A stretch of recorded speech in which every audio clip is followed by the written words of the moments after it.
What is up, Big Ten backers? We are live again. We got Matt Does Vegas in the house. So we are going to play you that quick video showing you what Big Ten backers are all about just to get you started. So let me tee that up.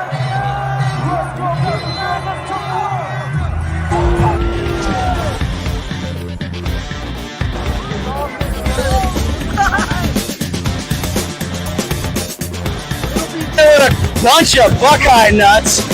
Just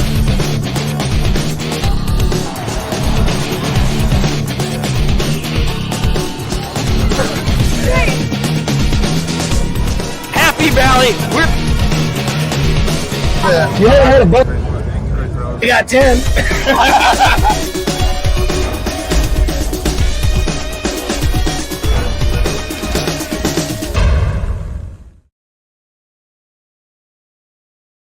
We go. There we go. Big Ten backers. That was our tour. So we are back in the house. We got to talk a little bit of college football. We got some stuff going on before we get to the March Madness. You know it's coming. Games are going right now, but we got to talk about boom. We got to talk about this, man. What happened at Washington, man? You got some connections up there in that state. What's going on, man? Is that the second AD in a row? That is the second AD in a row they lost? That is the second AD in 6 months. So back in October 2023, former AD Jennifer Cohen took the AD job down in Southern California at USC. And then they hired Troy Dan in here, and he is now off to – where is he going? Boom. Let me show you.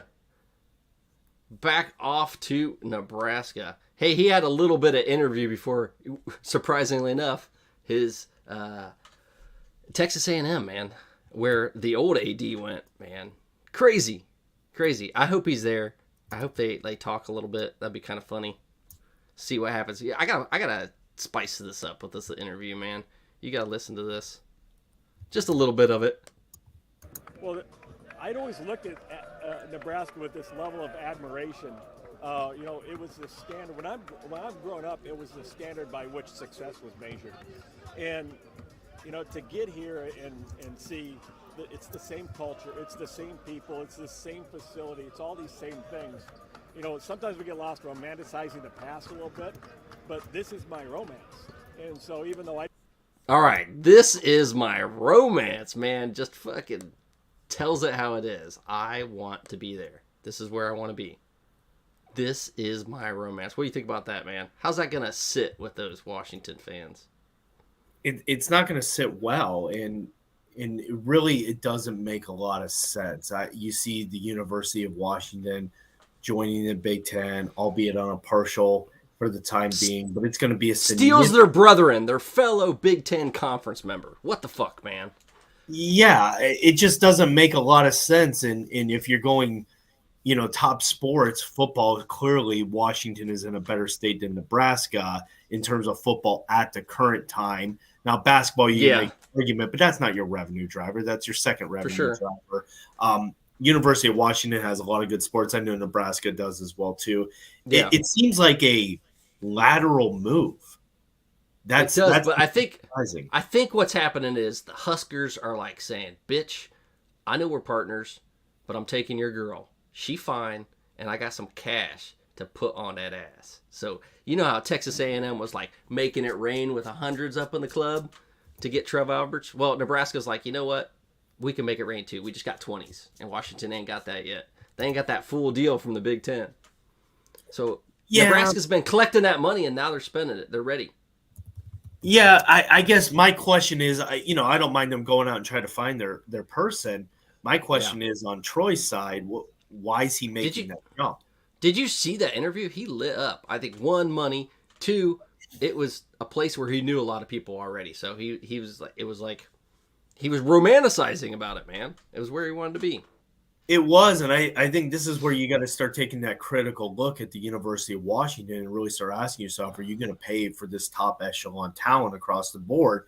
There were with the board. We just talked about this earlier. Just talked about this earlier. The taxes, man, out there are probably raping them. No, we don't have state. We don't have state tax. We don't have. Yeah, but what's the property tax like? Astronomical, but you know, I'm sure the cost of living is a lot less in Nebraska. So if you add that into how much taxes he's going to have to pay overall and how much more he's getting paid, which I don't know yet. I don't know what that figure is. By that logic, Jennifer Cohen would not have taken the USC AD job because I can guarantee you and I don't know anything about Jennifer. Yeah. I don't know anything about She was I don't really know anything good. about Jennifer. She was really good. She's going to be a great fit at USC. She was really good. And USC, I think there's just a little bit more prestige at USC with all the national titles they've had, number one. And number two, it's LA, man. I mean, LA's nice. A lot of people want to be in the sunshine. You know, she wanted to escape the rain a little bit, but whatever. Let's get on. Let's get on to some of this round ball, man. Enough of that. Nebraska got their dude. They're happy. He's happy. What about some of these updates of the game? Vegas, man. Vegas, Matt, tell us what's going on now. We got some scores. We got some close scores. Anything good right now, or just some damn blowouts? What we had earlier. We're starting the final 4 games of the night, so everything's kind of early. I'm gonna give my just shout the beginning out of it to my boy Troy. I'm always gonna be thinking of you, Troy. You got the Cougars up 7-5 early. You got Tennessee and St. Peter's action going on, so everything's pretty much early. Start first half of all the last 4 games. 2 Iowans in a row taking over Nebraska. So they're about to take over. It's all about Iowa, man. I guess so. Brandon France, he's going to be a Dogs member and Big Ten backer. He's starting an Iowa podcast coming sometime this fall. Brandon, let us know, man. Thanks for joining the show. Boom. Yeah. But I mean, we can probably start off Thursday with the biggest storyline, Jack Golke. I mean, my goodness, what a Golke, Jack Golke. We're all going to know his name soon. He's going to be a household name by Sunday. Oh, for sure. He had 7 3-pointers in a row. In the first half, just in the first half, 21 points. This is Jack Golke's first half. 21 points, 7 3-pointers, and he needed 3 more to take the lead. So he also had, I think he ended up with 10, and the record was 11. He also had a couple foul shots. So he had like 32 points, I believe, at the end of the game, and 30 of them were just 3-pointers. I mean, he was just shooting jumpers. And look at the dude, man. He looks like he's about 40 years old, got that receding hairline. I can't make fun of that too much, but man, he just looks like someone who graduated and still trying to play, you know? Like a young man's Brian Cardinal, you know? Yeah. But he was jumping out of the gym on some of those shots and like fading away, like to the left, to the right, back. I mean, he was on fire. He was. And the post-game interview was the best, dude. I didn't see that. The reporter was talking about how this is the greatest win in school history, and the guy's just shaking his head like, nope, not done. Want more? Feed me. It was just really cool, the confidence, and that's why March Madness is so unpredictable because nobody saw them raining threes on Kentucky. Kentucky was one of the best offenses in the country. They just got off a scare 2 years ago to St. Peter's, right? So that scares in their mind. Yeah. But they were the top 2 in the nation, I believe, in 3-point attempts and 3 and 3-pointers made. Yeah, but you so, I mean, we should have expected 3-pointers. And that's where the dividing line is. I think when it comes to the tournament, some of these smaller teams, if they're not hot from the 3-point line, they have no chance. Well, yeah, and we talked about this on Tuesday's show, and it rang true in the BYU Duquesne game. One bad half of shooting, and you're done. You cannot recover in the NCAA tournament. It will just torch you. And you saw BYU have a terrible first half, came on strong in the second half, but too little, too late. They couldn't overcome Duquesne. So you live by the 3 and you die by the 3.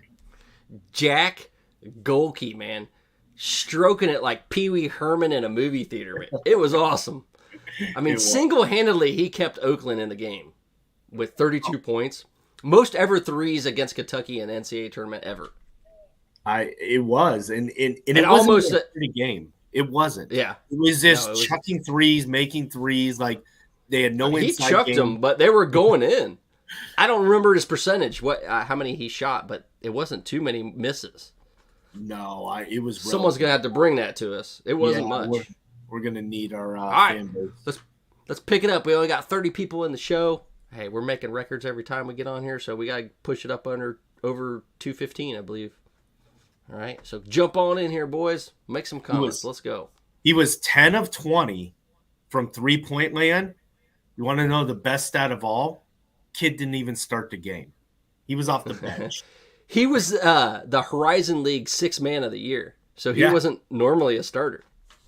I mean, that's why this is so unpredictable. You got a 6th man of the year shooting 50% from 3 land, taking down a 3 seed. You can say you saw it coming. No, you didn't. Nobody say saw what you want. Yeah. You know what? And he got hot. He got spicy. Like Dano's seasoning, man. So we got to get Dano's to pay the bills, boy. Dano's. I know you're listening, Dan. You listen to the show. So give us some seasoning so we can take to these tailgates next fall, brother. Let's go. Yum, yum, get you some. Very good. Yum, yum, get you some. Yum, yum, get you some.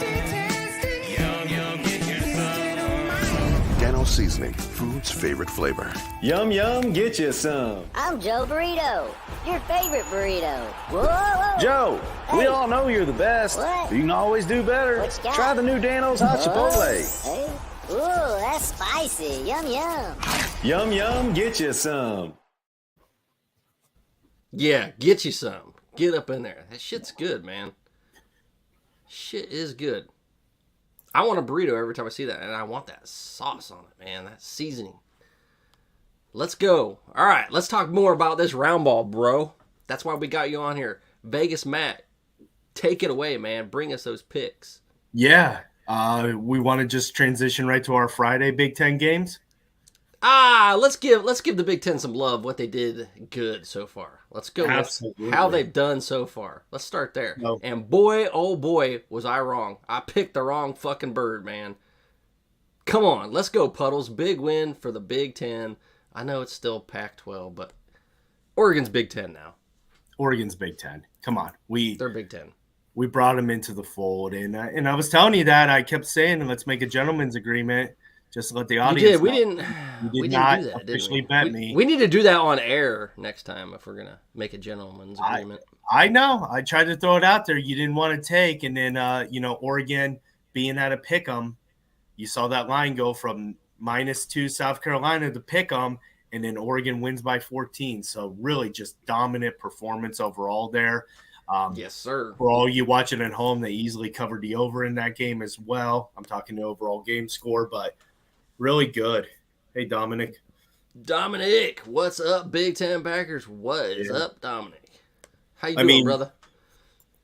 We can also start out with the fact the first game of the day, and both you and I, Beeve, we had this one pegged dead on. For sure. It's hard to bet. It's hard to bet against Tom Izzo. Michigan State dominated that game. The spread closed at -1. Wasn't remotely even a factor. Michigan State dominates. So pretty nice win for Sparty there. And then this is the one we were talking to you about. And everyone liked that trendy Morehead State pick, that +12. No. Illinois was playing really good basketball. But I got to stop you right there. Illinois was getting Morehead, and that was a distraction in the first half. And then Illinois just let loose all over their faces in the second half. But you called it, man. Some of these games are close in the first half. People are mesmerized by just being in the tournament, and then they let those smaller teams just stick around for a little bit. Kentucky let them stick around the whole damn game, but Illinois closed it off the second half.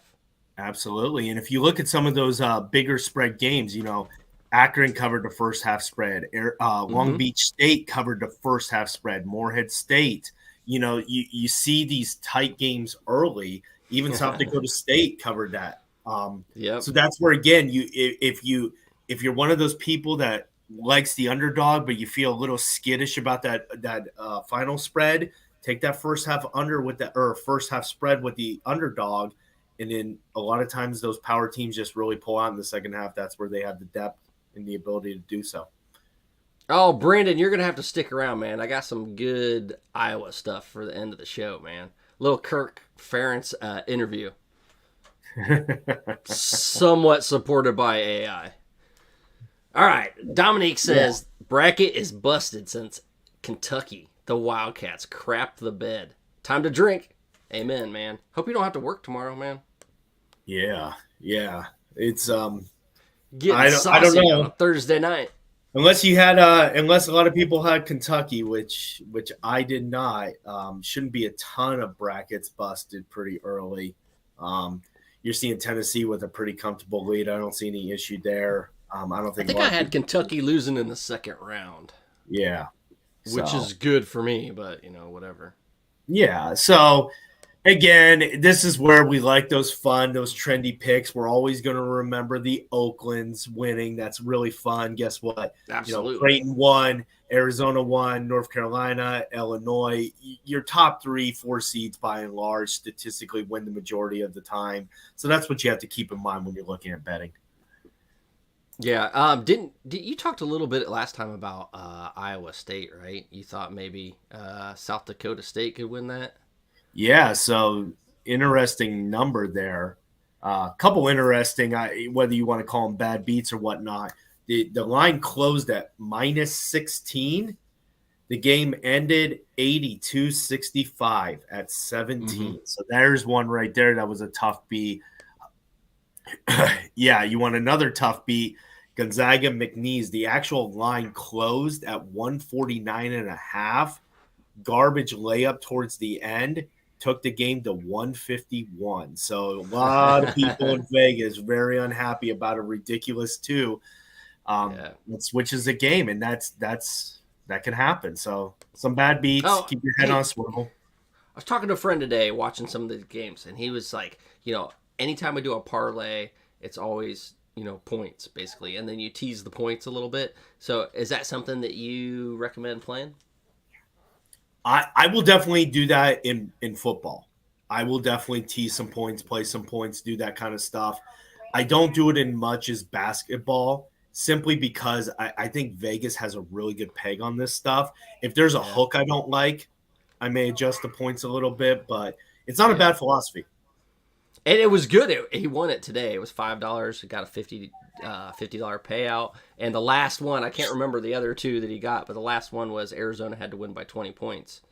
Yeah. So it was 19.5. So he teased the 5 points. Nice. And they won by 20. Got it. Yeah. I think they won by a little more than 20, but maybe 22. No, it was close. It was right there. It was right there. They won by 20. Yeah, 85-65 because I was watching that over quite a bit, and it was a perfect play. Yeah, because it was 20.5, right? I closed at 19.5, so 19.5. That's right. Yeah. What brackets? And that's also, we talked about it a lot in football, where you can shop different betting sites. There are different lines that close, so it could be different. Yeah. All right, we're pulling right up there. 40 people live in the show right now, which is pretty damn good. But I like it. We need to break some records, brother. We need to keep it going. All right. Well, so we went over the Big Tens. Yeah, let's get to it. What about the upsets? Are we going to Fridays or the upsets? Yeah, let's just go to Fridays. Let's get to people. Fridays games. Uses are flowing. Looking at give them what they want. What are we talking about? We're going to start off with Northwestern. Yes, we are. That's the first. That's the first tip on Friday. We had the Michigan State first tip on Thursday. Friday opening matchup: the 9-seed Northwestern Wildcats taking on the Cinderella from last year, the 8-seed Florida Munich Owls. And that was who Ohio State was going to go after if it weren't for Diebler getting the job, right? Or at least they were trying to. Yeah. Maybe. My theory on that is they didn't want to wait. They didn't want to lose a recruiting class, so they didn't want to wait till the tournament was over and people could start jumping ship. So that was part of the decision, at least in my eyes. I think it could be. It's a valid point. I'm also. Diebler deserved it. I think. Yeah. This day and age, that's the trend. It is. We'll see. It was a small sample size. Yeah, it was a pretty small sample size, and they did push Illinois to the brink, which I don't really think any other team in the tournament did. to Illinois. Yeah. Yeah, but it wasn't as close. I mean, that Ohio State-Illinois game was back and forth the entire second half. It was a tight game. And Ohio State was like, they're starting to take it away, man. And then just foul after foul after foul after foul after foul after foul. I could go on forever because that's how bad it was. Yeah, some of those we'll call into question. But interesting They played a little game of slap and tickle. Yeah, we'll see. You know, I'm going to be really curious to see who Michigan goes after. Obviously, with Juwan Howard getting fired. Maybe they get that Florida Atlantic coach. Yeah, what's his name? I can't remember. Gray or something. Dustin May. Yep. Dustin May. All right, who you got in this one? Seeing that spread, yeah. So you're seeing that spread at -2.5. You're seeing an over/under at 142. I really like Florida Atlantic in this one. I think Northwestern's had a fun season. Played really hard, 21-11 on the year. However, I think Florida Atlantic returned a lot of people. They played a pretty tough non-conference too, obviously coming off what they did last year. I think Florida Atlantic's solid. They'll probably bow out in the second round playing that 1 seed, but I would say lay the points here on that one. Give me Northwestern. They cover. All right. Wow. You want the points or you just going straight money line on that one? Straight money line. Northwestern was – they're having a good season, man, and Florida Atlantic was so last year. They were Cinderellas last year. It doesn't happen again. I believe they brought 4 of their starters back though, so it wasn't a senior laden team and they all left. They brought a lot of people back, so it should be interesting. But moving on to the next Big Ten game on the slate for Friday, Andrew Anderson. I'm gonna bring this up right now. Gutsy performance by Illinois. Scary team right now. Illinois looks good. I mean, they have the bigs. They have people that can bring the ball up. They're tough, though. My concern with Illinois is a lot of – I don't know if they play together real well as a team. They have a lot of individuals that are real damn good, and they're real physical. So is that going to get them in trouble with a group of refs that isn't used to Big Ten ball, where they're banging around? Are they going to get in foul trouble later on? Maybe. But yeah, scary team. I agree. They're a scary team. Daddy. Bring her in the show. Let's go.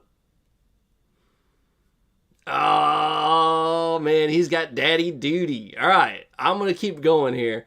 I still got the spread here. All right, we're going to go with Colgate Raiders versus they're the 14 seed and number 3 Baylor Bears. Baylor Bears 23-10 on the year. They have 14. They're minus 14 points. So can Colgate keep it within the points? For me, I take Colgate in the points. All right, I'm taking Colgate. If we can get Vegas back here before he's got daddy duty, maybe he'll be back. All right, but I was like, just bring her in the show, man. My girl comes in. She's on TV, man. Let's go. On to the next game. We got Marquette Golden Eagles, number 2 seed versus 15 seed Western Kentucky Hilltoppers. All right. Negative 14 points. All right. For the Golden Eagles. All right. We got him back. He joined the show. What up, man? Sorry about that. Sometimes you have conflicts of interest. You can't. Hey, man, family comes first, brother. It does. Yes, sir. Family, I appreciate that. But we're going to hit our stride. You got Marquette Baylor. Minus 14. You've got we can go back to Baylor and see what you got on that. Because we got some people talking about Baylor, so let's bring it. Baylor big, baby. Yeah, I'll be honest. This is one of those, again, another one of those trendy people like the 14 over the 3. I think that line being at minus 14, I like Baylor. I'd be a little skittish there. This looks like a 10 to 20 point win, so I don't really know about that spread, but I do think Baylor wins convincingly. I'm taking those points. I like the over here. It's at 138.5. So my play here on that Colgate Baylor game would be the over, but I do think Baylor wins. I think Baylor wins, but I think Colgate covers those points. Yeah, they're 238th in the nation in scoring offense. That typically doesn't play well in the tourney. Yes, they're 11th in defense, but so what? I don't know who they're playing up at Colgate, so that doesn't impress me. Crest. They're playing Crest. Point attempts. Yeah. Yeah, and Listerine and all those others. But, I look at that and I just say I think Baylor dominates that one. Pretty straightforward. However, you don't know what you're going to get from Colgate. So in a game like that, I like the over. This is just like a random feeling, man. You know what? Baylor probably will cover but for some reason I got Colgate, and I don't know, No, just a gut feeling. This is just a gut one, man. I don't really have any reason for that. Sometimes you gotta go with that. Did you go straight to Marquette, or did you skip over my Blazers? Because I want to talk some Blazers. Oh, we can't talk about those damn Blazers, man. Yeah, no. This is you were pressing Yes, me. of course for we skipped them. You were pressing me for upsets. I'm not a big upset guy. However, I am a big UAB Blazer supporter in this one. I really like what I see there. First and foremost, they're 70th in the nation in scoring. They've been playing really good basketball. I think they stay really close to San Diego State. Another play here, if you like it, there's a 139 over-under. I'd probably be leaning over on this one. I think it's a tightly contested matchup. Maybe San Diego State pulls it out, but if you're giving me +7, I like the +7 with the Blazers. Oh, give me those Aztecs all day. Lay those damn points, man. brother. Yeah, you want to keep Lay 'em. going? We'll see. We went Marquette. I don't think I could do the over-unders with basketball. For some reason, I just stay away from that shit. That's the best. That's the best bet in the tourney. And again, a lot of first half unders today. I don't have the full stats behind it, but some really good plays in that first half under. I think the over-unders were pretty split on the day. So, to your point, a little tough to pick. But what other? All right, man. Hey, we got our boy saying that Western Kentucky covers. Yeah. Andrew Anderson, and I agree. I'm taking that. I hear it. Decent squad. Those Hilltoppers. I got to be honest with you. I'm a big Marquette fan in this tourney. I like their metrics. I like their numbers. See, I think Marquette wins outright, but I think Western Kentucky they cover. Well, 31st in the nation in scoring is Western Kentucky, so the team can score. And I'll tell you right now, that is the recipe. We saw it with Oakland. If you can shoot, if you're hot from three-point land, if you can score efficiently, it does tend to keep you in the games. Even look at that Long Beach State game. Very good offensive team. Now, I know they lost by 20, but Arizona the dirtbags? Yeah, but Arizona shot the lights out. So you look at that 20, you're like, no, they weren't really in the game. Actually, they were shooting really well and playing really well. It was just Arizona's a much better team. For sure. But and Arizona's going to go far in the tournament. Moving right along. What's the next one you got coming up? Yeah, let's jump a little. I want to talk a little Big Ten action, and I know this one is tugging at the heartstrings of AD Trev Alberts. Yeah. All right, yeah, let's get on it for sure. I want to talk some Big Ten. We got Big Ten backers here. Let's get right into this one. The 9 seed. All right, let's do it. Texas A&M Aggies taking on the 8 seed Nebraska Cornhuskers. And no surprise to the people in this audience, I am bullish on Nebraska. That spread is -1, so you're getting pretty close to a pick 'em. Oh, interesting. You got an over-under at 147.5. But let's talk a little Cornhusker basketball. 23-10. I know. I never thought we would put Cornhusker and basketball in the same sentence, but I'm intrigued. We're going to roll with it. 73rd in the nation in scoring. Top 60th percentile in defense, so pretty solid. 26th in the country in three-pointer attempts. So just solid metrics right there. 26 in three. 26 in the nation in attempts, yes. So I really like Nebraska at -1. I mean, -1 doesn't bother me. Even a -2 wouldn't bother me at all. I'd be laying the points taking the Cornhuskers. How you feel? I'm with you. I'm on that. Like I'm all over that with you. All right. And that's one of the reasons I think they got Washington's AD. That Fred Hoiberg is a good coach. They got a good coach in Rule for football. So they got things set up. They got a damn good girls volleyball team. So I think that they're set up in the right position for him to come in there and make some noise. They are in credit. We got more than 50 people in the show, man. It keeps going up. Let's go. Fantastic. Well, let's keep the Big Ten knowledge going. We're going to go to the Indianapolis tip-off at 7:25 on Friday. The Grambling State Tigers coming off their first tourney win in school history. And you draw the 1 seed Purdue Boilermakers. Whoops. Conventional conventional wisdom says stay the hell away from Purdue in March because you never know what you're going to get. This team bounces in the first round to Fairleigh Dickinson. This team can make a run to the Elite Eight. They haven't really gone past the Elite Eight, though. You've never seen them live up to their potential. However, I think last year, losing to a 16 seed, I think it rings true. I don't have Purdue going ready, far, but you got a minus 26 on the game. You got an over-under at 140. I look at this and I say, Purdue, you need to take out some serious aggression and show the world that you're legit. I see it drumming here. They better catch fire now. And I have them going to the finals and winning the finals. Really? National title, Purdue Boilermakers. It's coming. You know, I'd love to pick if we can get a Purdue Big Ten backer on here. I'd really love to hear that insight. If this team falls out in the Sweet 16, you firing your coach? Because I'd seriously consider it, man. I would seriously consider it. They have underachieved every single recruiting month. like crazy though. So what? Yeah. I don't know. So Calipari's doing the same thing. I mean, he's not winning championships anymore. He's just getting people in the NBA. That's all he cares about. The one and dones, and it was their kryptonite. They got a bunch of me guys that want to score the ball and play backyard basketball, but they couldn't play. And they're all freshmen, man. You got to you have to have a couple guys on that team that have some experience. You know what I mean? You can, yeah. It you makes a difference. You mentioned it earlier about being a cohesive team, and that may be Illinois' kryptonite as well. They play a lot of individual ball, and it's really great. But the teams that win it in the end are really good teams. So, all right, let's go. What's the next one? The last, bring on those Dukes, baby. James Madison. Yeah, we got the Sunbelt in here. Where's Sunbelt?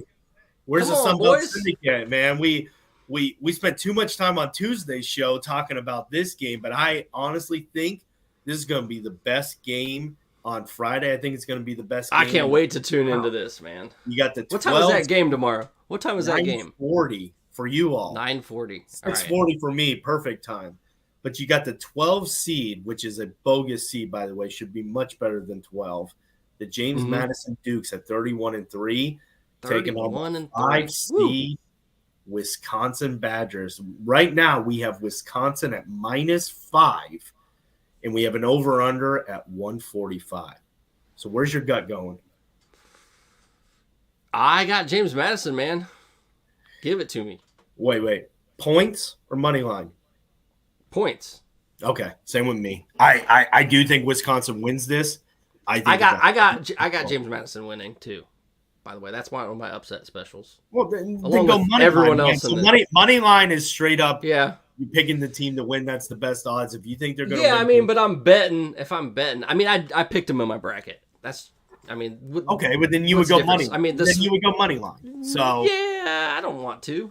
I mean, if I don't want to put my money on that, but I got it in my bracket. All right. Yeah, I would take the points. However, I am fairly confident that Wisconsin's going to win the game. I think it's going to be a close one. Yeah. And Andrew, he's like, nah, I don't know. I agree with you. I think it's a good game. Story, though. Wisconsin wins. I do think Wisconsin wins, but I like those points. You got an over-under at 145. But just, Sunbelt Syndicate gave us some great breakdowns on Tuesday. If you all missed it, go catch that podcast that got released on Wednesday morning. Fantastic inside intel. And they obviously know their shit on it. I mean, they do. Yeah, they have people from some of the teams on their podcasts, Yeah, so they know. But James Madison, 10th in the nation in scoring, 94th in defense, 85th in three-point attempts. So really solid metrics there too. I think it's going to be a heck of a game. But yeah, definitely listen to their podcast. I'm sure they're breaking that down quite a bit. So. All right. Is there any of the other ones you want to go over from Friday that you want to talk about? I wanted to get into that New Mexico, and I know we talked about it before, Clemson, because that's one of my upset specials. And I got Colorado Buffaloes. I got them beating Florida Gators, man. Really? Coming from the play-in game, they're going to do it, man. They got all that primetime juice, baby. Less toes, but more juice. So we'll start with that one, and then we'll get to the one that we talked about quite a bit. I mean, you've got You've got Colorado versus Buffalo, right? It's trying to get you some updated stats here. Just Colorado, not versus Buffalo. Colorado versus Florida Gators. Yeah, Colorado are the Buffaloes. That's a huge swing and a miss. But you got a line of Florida -1.5. So definitely viewed as a tighter game. Here we go. I got some agreements. Florida is vastly overrated. Colorado can beat them. Yes, ma'am. Interesting to see with the SEC and everything. You see Kentucky getting bounced. You got that over/under at 158.5. You got who was it? Michigan State beating Mississippi State bad, right? Yeah. So the SEC hasn't looked good so far. South Carolina got blown out. Yeah, South Carolina got blown out by Oregon, the higher seed. Yeah. So you're seeing some. Yeah, I like that one. I think that's a trendy pick. You again, I don't have a lot of statistics to support it, but you typically do see one of those play-in teams, usually the 11 seeds this year is the 10 seed. Usually like to win a game, they got a little bit of momentum going. So I like that pick. I like the +1.5 looking at the Buffaloes. But anything else that stands out to you? Oh, I got Yale also over Auburn. I don't. I have Auburn heavy in that game. The spread's minus 13.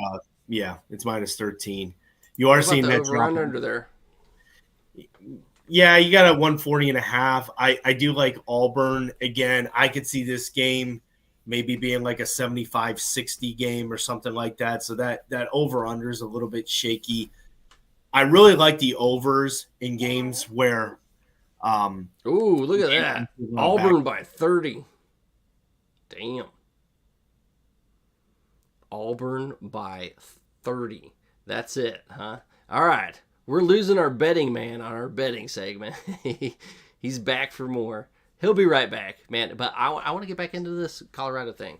Colorado over the Gators. Andrew Anderson, he's got it. But he's got Auburn by 30. Why you got Auburn by 30, man? Come on. Kenny's going to be calling you up. He's going to be at your house by the end of the night. I mean, he's probably already driving there now. Watch the game with you. Watch out what you're picking, brother. All right. I'm going to go something a little different while we're waiting on this. I'm actually going to run it to commercial because we got to pay some bills anyway. So let's get this started. We are going to bring him back in just a moment. But first, let's get a little cooler with Icy Breeze. Icy Breeze is the world's first portable air conditioner and cooler. A premium ice cooler that doubles as an eco-friendly portable air conditioner. This is not a swamp cooler just blowing air across ice. Over 60 parts and components allow Icy Breeze to achieve what no other product in the world can do. The secret behind the Icy Breeze is an innovative design that circulates chilled ice water through a heat exchanger in the lid, replacing the Freon used in most ACs. Fresh air is drawn from hidden vents in the top of the cooler, pulled across the exchanger, and chilled down to 35 degrees cooler than the outside air. A 3-speed fan control delivers Icy Breeze's dry, cold air up to 25 miles per hour, just like a car AC. And a stay-put flex hose directs the breeze in any direction. Wherever you need it, Icy Breeze helps you beat the heat. Icy Breeze, and we are back. All right. Yeah, let's talk a little bit more, Andrew. You're spot on. I don't see the Yale game being anywhere close. I like Auburn there. It's a trendy upset pick, and I'm not seeing it, but I like Auburn. I'm with it. Give it to me. I think Yale has a guy that's even going to make it to the NBA. Is he going to do the accounting? Exactly. Okay. But let's get to it because we talked about this on Tuesday, and I think it's a solid one. You got the 11 seed New Mexico Lobos taking on the 6 seed Clemson Tigers. And this game, or this started out at -1.5. Again, with the 11 seed New Mexico, you're seeing a lot of books now have it at -2.5. So a lot of people are looking into this. Again, you can call it an upset based on seeding. I don't call anything an upset when Vegas has you favored. I like New Mexico. They got two kids on their team whose dads played in the NBA. Jamal Mashburn Jr. and the other kid, I forget his name, House, but really good players, really strong team. Don't see a lot from Clemson, so I really like New Mexico in that one. I already told you, man. I got New Mexico too. I'll take them Lobos all day. I agree. Any others that are catching your eye? I know you've talked some Cinderellas on Tuesday's show, but I just want to know. I think it was as far as a player on Yale, it was the Danny Wolf that was the guy that has a chance to make it in the NBA. All right, we got some more comments. Let's get to this first. And what did he say? Clemson is too Jekyll and Hyde for me. Stay away from betting on this game at all. All right. No, valid. And Clemson beat UNC and then loses to some trash. Fair enough. Yeah. Fair enough, my friend. You see that a lot in college sports, playing to the level of your competition. Not uncommon. So I don't think that there was any other games that necessarily I wanted to touch on. I think that you had what's kind of interesting to me is that Grand Canyon St. Mary's game. Yeah. Because I don't know shit about Grand Canyon. I know that they are just are a school that just dramatically increased their enrollment, like historical records, man, how quickly that they've increased their enrollment. And I believe that they were Division III just a few years ago, and then all of a sudden they bump up to D1. Yeah, and then it is. St. Mary's is Yeah, a big pick from last year, They are, and they won the West Coast Conference, right? They beat Gonzaga in the finals. Mm-hmm. So they are the West Coast champion. Grand Canyon, That's what's weird about That's what's weird about basketball to me, because you have the Power 5 and football that we talked about, which is now the Power 4, and then you have the Group of 5, which is now the Group of 6, I guess, if you want to consider the Pac-2 a group of 2. But all these conferences that you have the Big East and Gonzaga and them and St. Mary's in their conference, it just seems weird to me because there's not really what you think of as the main players with all the money. They're not the ones always doing the damage. Yeah. Not in the basketball conferences as well. Well, that's what's funny. I read an article a week ago on ESPN where they did their fictitious round of 64 for college football, right? Oh, yeah. That would be awful. It would be, and it's because that's that's the top 50% of schools, right? Almost. Yeah, because there's 130, so it's damn near. So you don't want to play a 60 team. I don't know who was rated 60 this year, but you're talking like Miami of Ohio or something. You are, but the real point that kind of comes out of something like that is even if you looked at the 15 or the 14 seeds playing the 2 seeds or the 3 seeds in college football, let's be blunt, they don't have a chance. They don't have a chance ever. They just don't. I don't care if Milroe throws 7 interceptions. Alabama as a 2 seed still winning their game. That's the way it's going to be. That's what's fun about college basketball. Is the 16 can beat the 1, the 15 can beat the 2. These games like Oakland and Kentucky on paper, I mean the talent's not even comparable, right? Yeah. But Oakland wins. That's a difference. In college football, that's where I think when you're talking that playoff system, at least with a 16-team playoff, I know no one's talking it, but it's going to get there. There is at least a chance the 16 seed beats the 1 at some point. I'm not saying it will happen or it could, but the 16 if it was USF, what year was that? 2017? Yeah. Something like that. USF had a chance. They beat Auburn that year in the bowl game. Whether Auburn wanted to be there or not, I don't know. But that's the difference. You can't go down that far with football and have a chance. You know, it's just not going to work out. And so it's good where it's at. That's why I want to see them stick to 12. It doesn't sound like that's happening, though. Not remotely close. But that's where the fun of the NCAA tournament really comes in, is you're seeing a lot more parity. And that's what you see and that's what's fun about a school like Grand Canyon. It's a for-profit school, literally just pump money in to build it up. And you see in this team now as a 12 seed, 29-4 on the year. I don't even know what conference they're in. Yeah, dude, you're throwing me curveballs now. I don't have a clue on that. I'm not gonna throw you up any softballs. Let's see what conferences. Someone look that up for us. Buddy, I can get you college football, the 134 FBS teams. I could tell you. Yeah, but, yeah. St. When Mary's it comes to Grand Canyon, I like that because the line's 5.5, and I like Grand Canyon at plus 5.5 in that one. St. Mary's is playing very good basketball, so I don't want to dismiss them at all. That is not a normal 5 seed. So that's one I'm really looking at. I'd say a second one because you've been begging me for upsets and Cinderellas. I like Give it to me. The 8 seed. They're plus 4 over TCU. TCU has been playing pretty good, but I like that Utah. Big 12 is hard to pick against, man. I shouldn't have done it for Baylor either, but yep. That Big 12. And again, we're going spreads. I'm not saying TCU can't win the game. I just like the points there. And then the last one I really got to get to with the over-under, because this one is a fun over and under. You got the 13 seed Charleston Cougars versus the 4 seed Alabama Crimson Tide with an over-under of 173.5. So well, Charleston Cougars are 27-7. It'd be interesting to see who they've won. I didn't break down their schedule. That's for damn sure. Yeah, but let me give you kind of a score to hit the over. 90 to 84 would have to be the score to hit the over. That is a high scoring basketball game. But we talked about this a little bit teasing last week with the SEC. You got Alabama number 1 in the nation in scoring. You got Kentucky number 2 in the nation in scoring. You got Florida number 6 in the nation in scoring. Auburn 13th in the nation in scoring. So the SEC scores a lot. Now, whether that translates to wins, so far we haven't seen that, but high-octane offenses, you got Charleston at 34th in the nation. So you got 34 versus 1. Neither team plays a lick of defense. 3rd and 4th, respectively, in three-point attempts.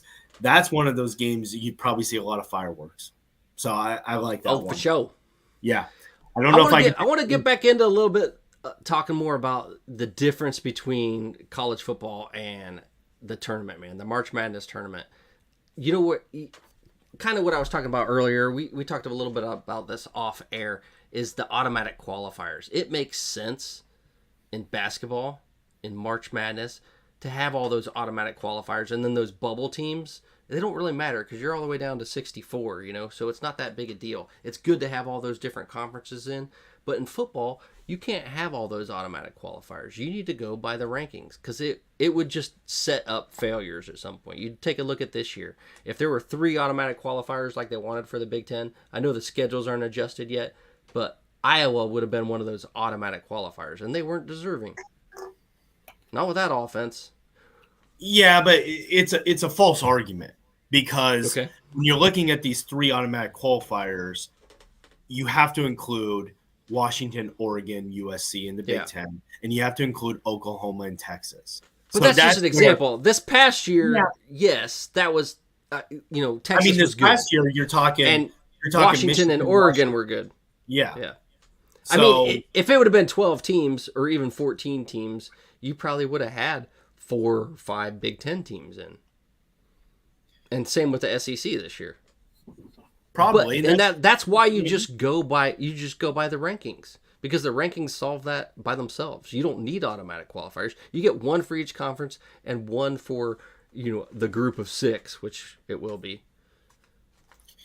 Yeah, it's a power move. And the rest, it is a power move. It's all about money, and that just ends up spoiling it for, real fans. There's no reason to do the ranking then. You just take the top from all the conferences and you go by there. Why even have a ranking anymore? TV. I mean, why is Texas A&M ranked as a top 15 team every single preseason? It's because it looks good the first few weeks of college football, and then they won. And Notre Dame. Yeah. Texas A&M is notorious 7-5, but preseason ranked in the top 15 every single year. I mean, it doesn't make any sense. I agree, Andrew. 14's too much.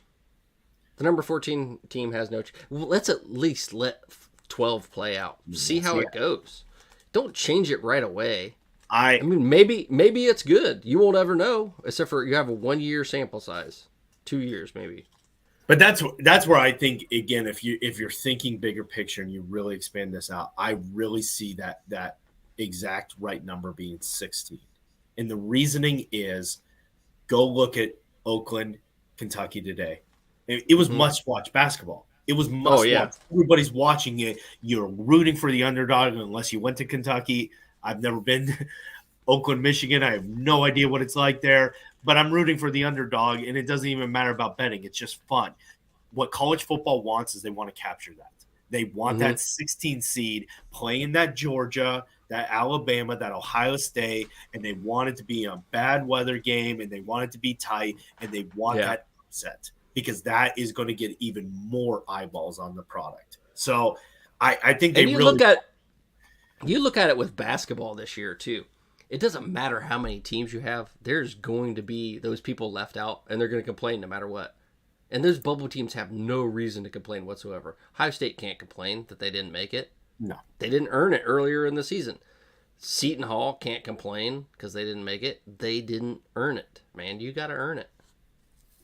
I mean, honestly, I'd love to see with college basketball. I'd like to see a lot of these conferences get 2 teams in, just to be honest with you, because I think it means more to them. It just means more. You tell me South Carolina, this made or broke their fan base of their season. No, they don't care. They were a 6 seed and they got bounced in the first round.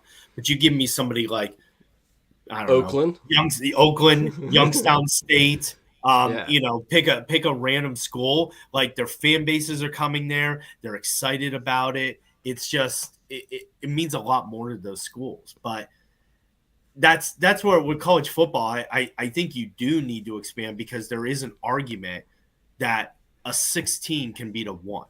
And that's where I think just go in the regular season next year. Let's say Georgia's 1 and they're playing Kentucky.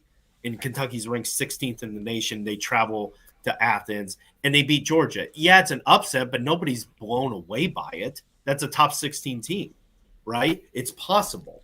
So I mean, the other argument is then no one watches until the playoffs. I don't know. Do you think that'd be a thing? Do you think that'd be a factor? I'd do it with NFL. Seeding matters in the NFL, though. So. Seeding matters at the end of the year, yeah. And people pay attention at the beginning of the year. They, doze off for a few weeks, and then they come back when it's close to playoff time. But that is actually the greatest example of all, where you hear a lot of college football fans fear that the regular season's not going to be relevant. The most watched product in the United States is the NFL. Everybody watches but every single week. They're professional. Yeah.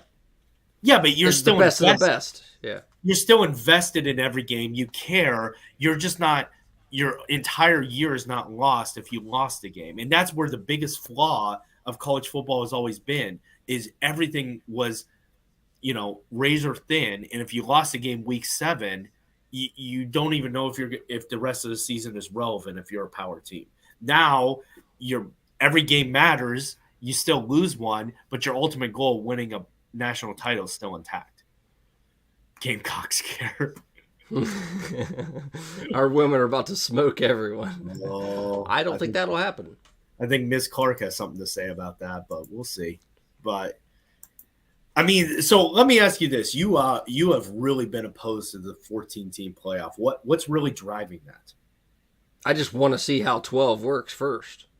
Like, let's see it. Like, you made the decision to do it. It took years to change it to a playoff, and then years to wait until the contracts were over till you get the 14-team playoff or the 14 playoff, and then it took years to change it to 12. Why is it changing so quick to 14?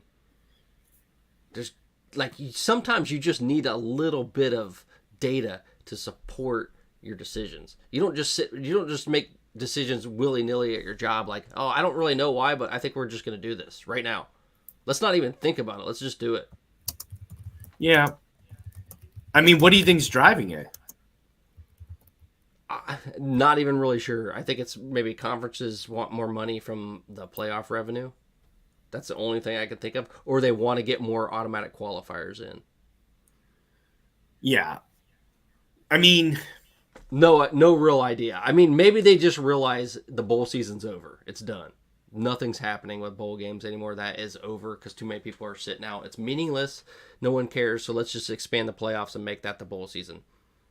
Make up for lost revenue there. And you would. You absolutely would. But and if that's the argument, I agree, but do it gradually. Let's see what it looks like. So I mean, let's just take last year and put it into perspective. So the 12th team last year at the end rankings, right? I know there was bowl and other factors in play, but we're just going to go off the end ranking. The 12th team was LSU, right? Mm-hmm. Sunbelt's in here now. Come on, boys. And he missed all of our JMU breakdown and analysis. But come on, we needed some more analysis on JMU upset over. Well, let me ask you this. Let's go. You got 13 is Penn State and 14 is Notre Dame. Do you want to see them play in the playoff at all? And I'm going off last year. Right? I mean, I want to see any football. I mean, I'll watch the bowl games, so I don't give a shit. Yeah. I mean, that's where it's all coming together. Let's see it unfold first. Just give me a season, at least one. You made that decision. Give me one season of seeing it play out. There was no reason to rush to it. They could have done it after the 12-team playoff. Why do it right now before that's ever happened? Yeah, this is pure opinion on my part. I think they're afraid that the Big Ten and the SEC are just going to expand to, let's just say, 24 teams apiece, and they're going to do their own playoff. And they're just going to say, okay, Big Ten has its own playoff, SEC has its own playoff. Okay. The winner of those two brackets plays in the championship because we know everyone's going to watch it and nobody. We want in on this. Yeah. Yeah, and I don't know why the group of 6 or whatever it's going to be now doesn't have their own playoff. They don't want it. They want that payout. I mean, but that's where you look at this expansion of the FBS. It is exponentially rose the last 20 years. We're talking James Madison. They were a powerhouse in the FCS, right? They were winning national championships down there. They're now FBS. You're seeing this year, the new team is Kennesaw State. I don't even know if you knew that FBS. That is the new. I didn't FBS. Know that. I did not know that. You knew. Yeah. They're now one. So now you're seeing this rise, but then you got to start asking yourself the question: what the heck is the point of becoming an FBS school, unless you're going to be in the upper echelon? So maybe you can get there. I don't know. It's more money. That's a great point because I know you wanted to talk about the new deal that they were breaking down here. So yeah. What do you got on that new deal that ESPN signed with the college football playoff? How much money? How many years? What do you got on that? Yeah, so they signed a 6-year, $7.8 billion deal. However, that deal starts in the year 2026, so it runs through year 2032. Now, these numbers, first and foremost, are as of a 12-team playoff, so the contract is subject to change if they expand to 14 or something beyond that. Which is happening. The real tales of the numbers, though. So this new deal they signed starting 2026, Big Ten schools and SEC schools will each receive $21 million per year. Just Big Ten and SEC. It was $5.5 million under the old contract. Yeah. So monumental jump. I mean, everyone's saying why does Washington and Oregon jump to the Big Ten first chance they get? Why did Oklahoma and Texas go to the SEC? We just explained it to you. Hey man, I told you, sorry to cut you off, but I told you all I was going to get in on this and get some Kirk Ferentz going. So I wanted to give Kirk Ferentz his chance to explain losing his offensive lineman back to Bama. And let's get this shit going. All right. Kirk Ferentz, he's going to do it, man. He's going to tell us a little bit about this. It is unfortunate that Caden has informed us of his intentions to leave our program today. We wish him well in the future. Sure, he played us for suckers and pocketed the lion's share of our limited NIL money resources. But the good news is he did not take a copy of our playbook with him, so we won't have to change a single thing schematically, and that should really excite Iowa fans this fall. It is unfortunate that Caden has... So they're not going to change their offense whatsoever. They're just going to punt to win, baby. And they're just going to bring his son back to run the offense. I mean, what's your thoughts on that? Because he is right. Kid took the money Proctor? And then ran. That was all just AI generated, obviously. So none of that was actually Kirk Ferentz interview. But my statement was true. He did get NIL money. I think he was in Bama, saw the prestige, saw everything, got homesick, went home, realized, oh shit, I'm back here. I don't know if I'm going to be playing for titles. I want to go back to Bama. I want to play for titles. I liked where I was at. I just needed to stick it out another year. A lot of times, even just, regular college students will go out of their way to go somewhere different. You're away from home, you're away from your mom, you're away from your family. Everything you knew in life is gone. You're on your own. You have to make it through that first year, stay the second year to realize if you like it or not. If you transfer after that first year, you never know what could have been. It could have been something awesome. It could have been perfect for you. But you have to make it a second year. And I think that's what he realized. He got back home and he was like, you know what? I did like it there. I just made a mistake. I understand. I think, again, the underlying issue is very nice numbers. Very nice Ohio numbers. State D tackle Michael Hall Jr. just ran a 4.76, somewhere 4.78 at the pro day. He weighed 300 pounds, one of the fastest in the draft class. 300-pounder running a 4.76. I talked about it earlier when we were talking about who was it that ran a 4.5 that was a defensive lineman? Was that Laiatu? Yes. No, Chomp Robinson. It was Chomp Robinson. It was Chomp Robinson. And I was like, man, and you wonder why people are getting CTE. That is why people are getting CTE. You can't have men that big running that damn fast. It's incredible. If you ever get the opportunity, you go to an NFL game and you can sit close. The speed in which they play at is unreal. Thank you, Dominic, for bringing that, man. That is nuts, man.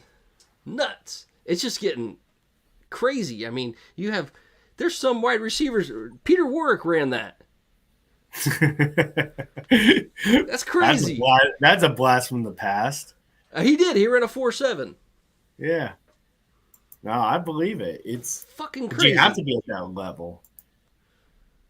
But again, I do want to get your take on these kids. No, you ain't getting my damn take. No, I'm going to get your take on these kids. They sign these NIL deals.